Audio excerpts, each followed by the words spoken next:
Hello children, good morning, namaskar. You are welcome to Gyanodaya Basic Knowledge for Science classes for class 8. I am present for part 49 in the lesson of 1. क्या है lesson का नाम? विज्ञान एवं तकनीकी के क्षेत्र में नवीनतम प्रगति। यानी विज्ञान के क्षेत्र में जो नए नए खोज हुए हैं उसका नया इस्तेमाल करके कौन कौन सा नया काम हो रहा है जो हमारे दैनिक जीवन में लाभ के योग्य है। क्या क्या है उसको देखिए।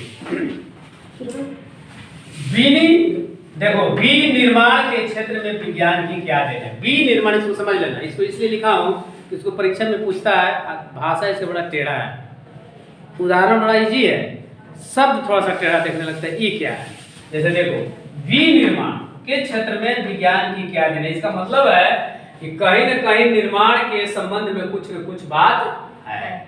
अब बी लग गया कि मतलब कि एक तो लोहा कच्चा है, उससे कांटे भी बन सकता है, हथौड़ी भी बन सकता है, गाड़ी घोड़ा भी बन सकता है, बनता है ना जी। हाँ। सबका इस्तेमाल अलग अलग हो गया, लेकिन गाड़ी घोड़ा उसी लोहा से बना तो उसका वैल्यू बढ़ गया कि नहीं बढ़ गया?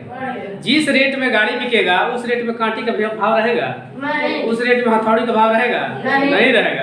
इसका मतलब कि कच्चे मालों का इस्तेमाल इस प्रकार किया जाए कि उसका वैल्यू बढ़ जाए और उससे हम अधिक से अधिक मुनाफा कमा सकें, उसी को कहते हैं विनिर्माण।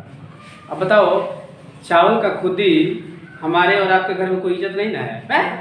ये चावल के खुदी खाई हैं। देखो, वही कंपनी जिसके पास बुद्धि है उसको बना के कुरकुरे बना देते हैं, चिप्स बना देते हैं, तेल उसका निकाल देते हैं। अब जिसका हमारे घरों में वैल्यू नहीं है, उसी घर में हम उसी को खूब महंगा रेट पर खरीद के लाते हैं, खाते हैं और इस्तेमाल करते हैं।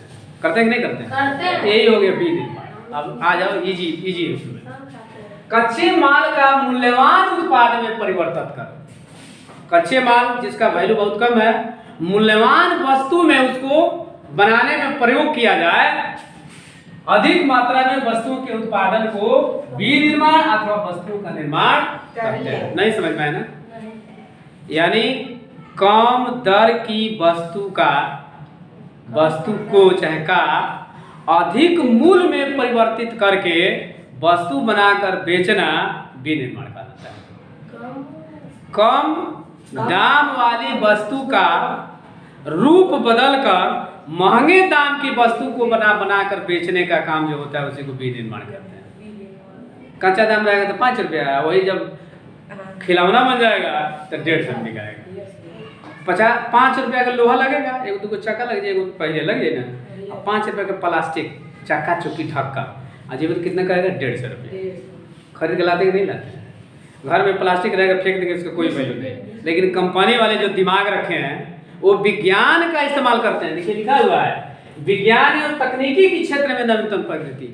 वही व्यक्ति विज्ञान के नियमों का, वस्तुओं का, तरीकों का, नियमों का प्रयोग करके 5 रुपये की चीज को 50 रुपये में बेचता है, उसी को कहते हैं विनिर्माण। मोबाइल में देखो, मोबाइल में बहुत ज्यादा 2-4 किलो का लोहा चाहे सोना चांदी नहीं लगा है, लेकिन बुद्धि का कमाल है। कैसे कैसे जोड़ दिया गया।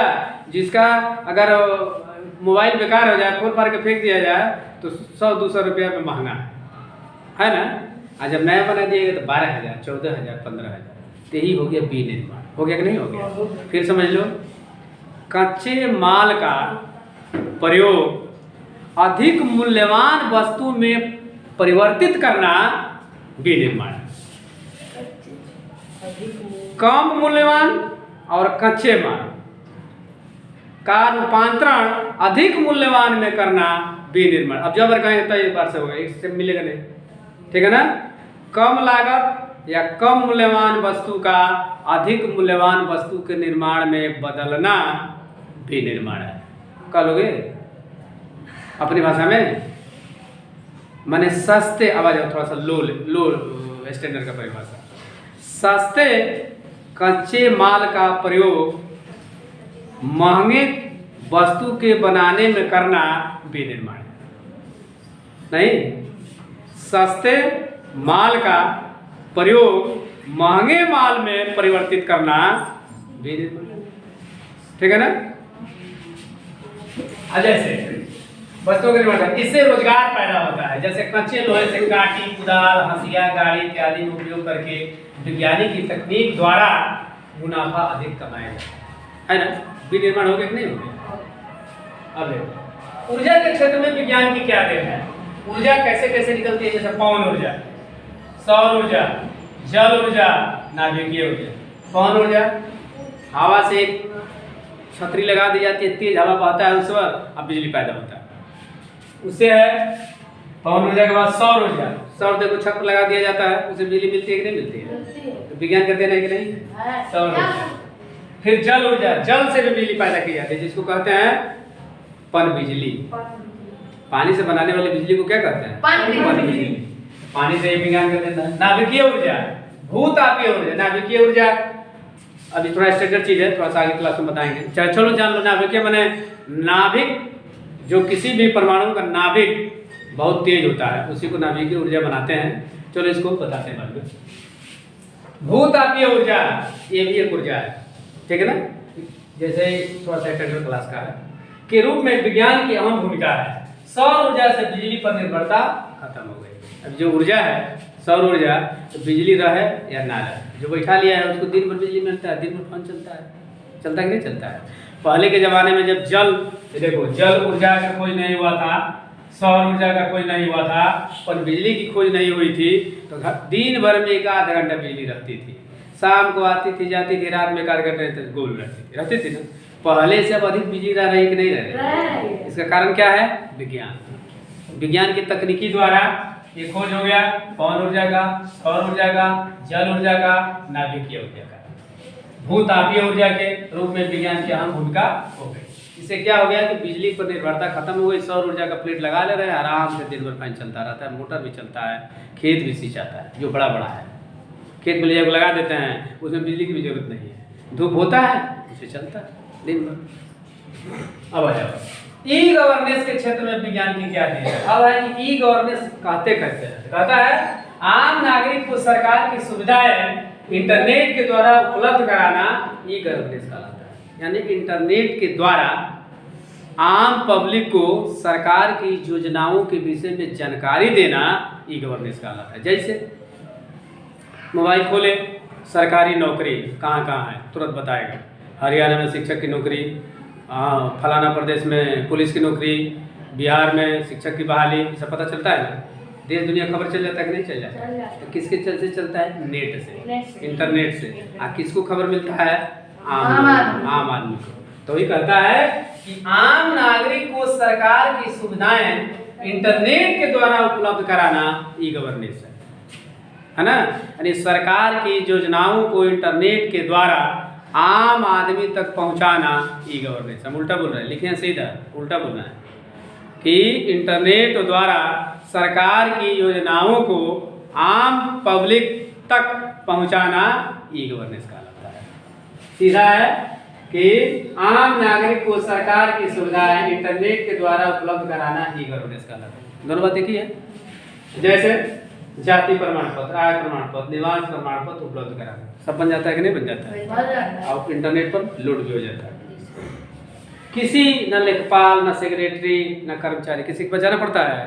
एकदम सारा इंटरनेट से अप्लाई भी हो जाता है और दस्तखत होके भी आ जाता है, हमको प्राप्त भी हो जाता है, कहीं जाने की जरूरत नहीं है कि नहीं? तो that is called e governance.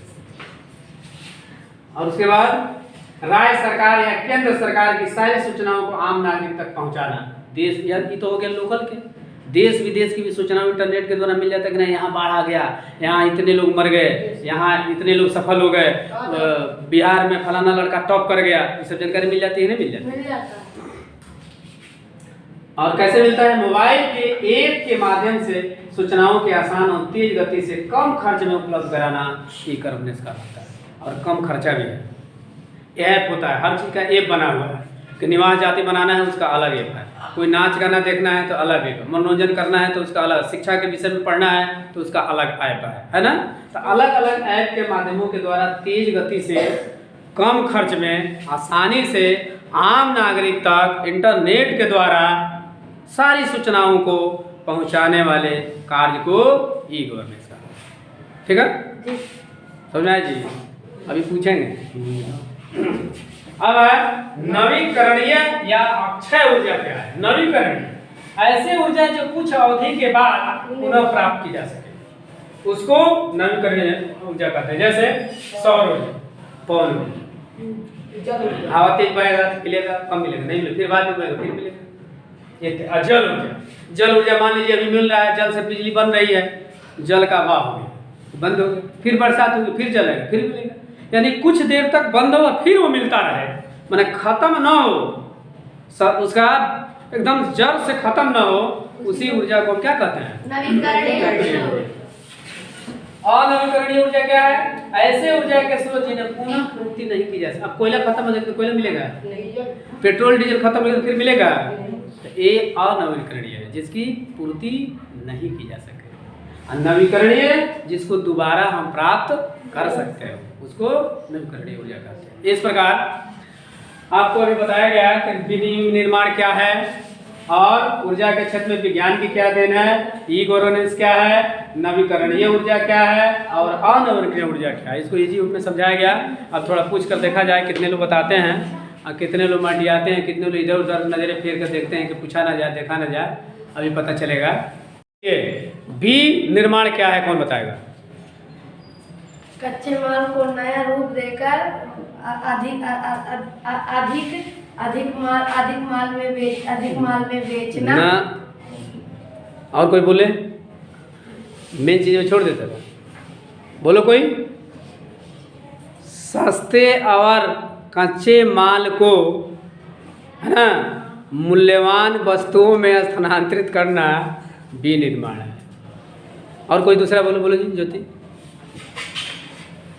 कच्चे माल का मूल्यवान वस्तु में कम स्थानांतरण करना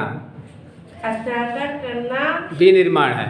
फिर से सुन लो, सस्ते और कच्चे माल को महंगे एवं मूल्यवान वस्तु में बदलना और निर्माण करना विनिर्माण कहलाता है। भुला जाते हैं सर। ऊर्जा के क्षेत्र में विज्ञान के क्या देन है? एक बताओ ऊर्जा। चलो बैठो।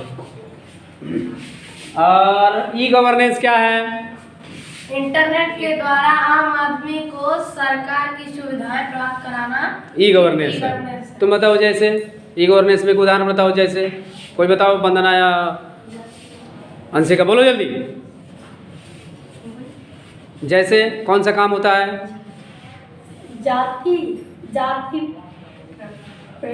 प्रमाण पत्र, जाति प्रमाण पत्र कहना होता है लोगों के। जाति प्रमाण पत्र, आय प्रमाण पत्र, निवास प्रमाण पत्र कहने नहीं आ रहा है। बताओ कौन बारी चीज है? नवीकरणीय ऊर्जा क्या है? ऐसे ऊर्जा जो कि कुछ अवधि के बाद पुनः प्राप्त की जा सके, उसे जैसे ऊर्जा कहते हैं। जैसे जल ऊर्जा, पवन ऊर्जा। अच्छा, अनवीकरणीय, अनवीकरणीय ऊर्जा